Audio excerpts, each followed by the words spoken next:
welcome to another week of Rhymes and Reasons. I'm here today with Mark Piitz. He's the study coordinator at the Stroke Robotics and Recovery Lab at the University of Calgary.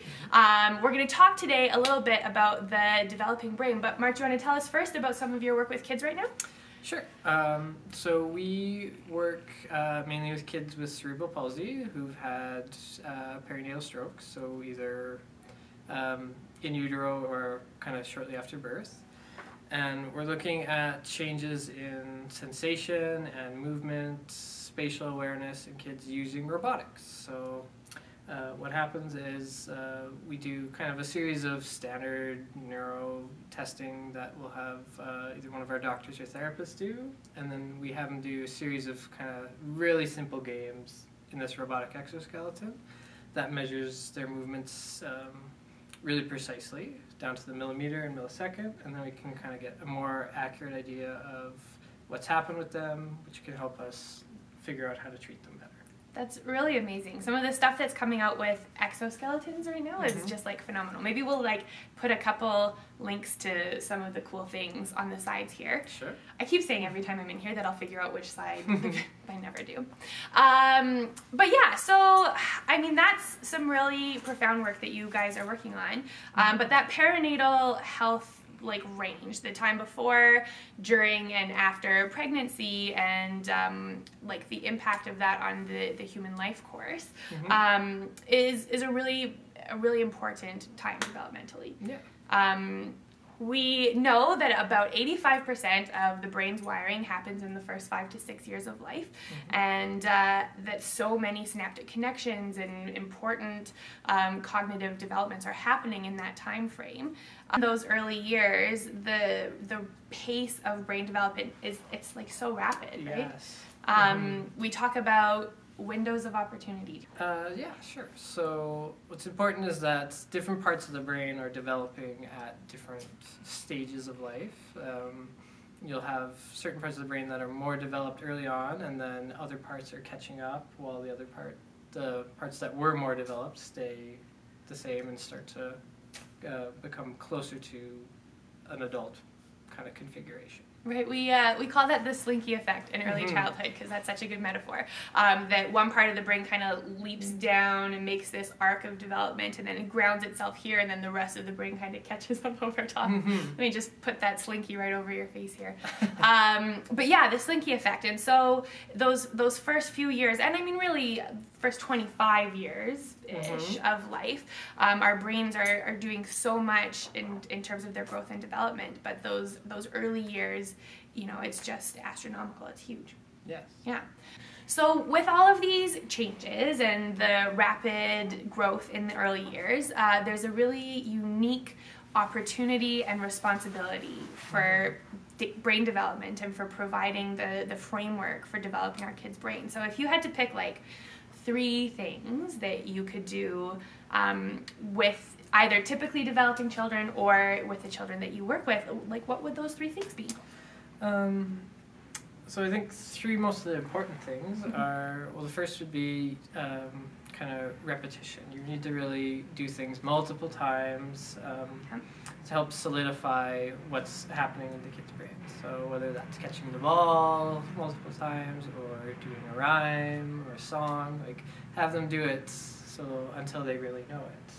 And in a way that's obviously fun for them and enjoyable.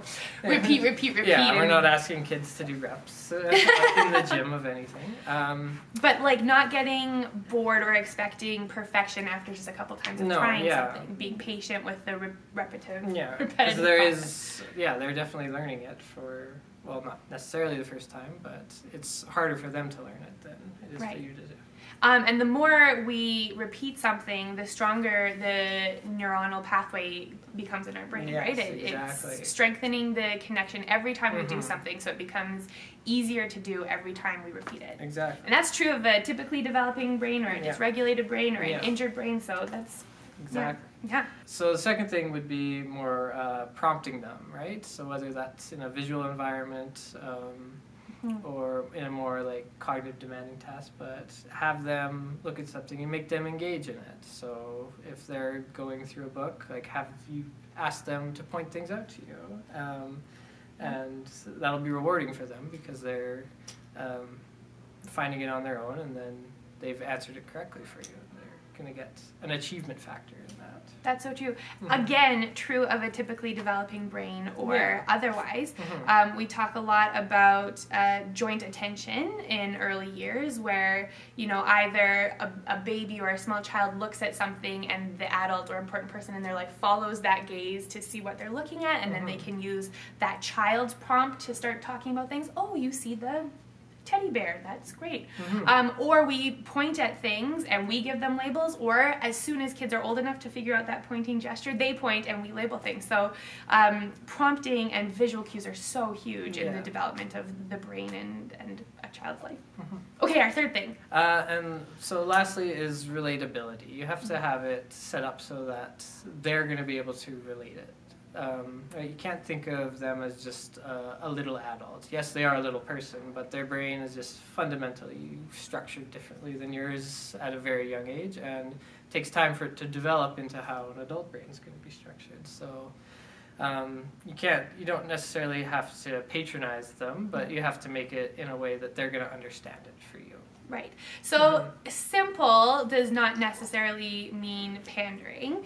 And while there is a lot to be said for using, full rich vocabulary when we're talking to our kids and treating them with the respect and dignity of any other human being, when we're introducing new tasks or new skills, they're not adults. They're children, and things are profoundly different in a developing brain. Yeah, exactly. Great. All right, well, thank you, Mark, so much for coming on today.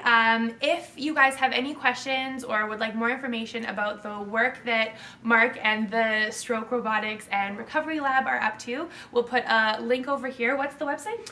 So our website is www.ucalgary.ca/Dukelow, Dukelow.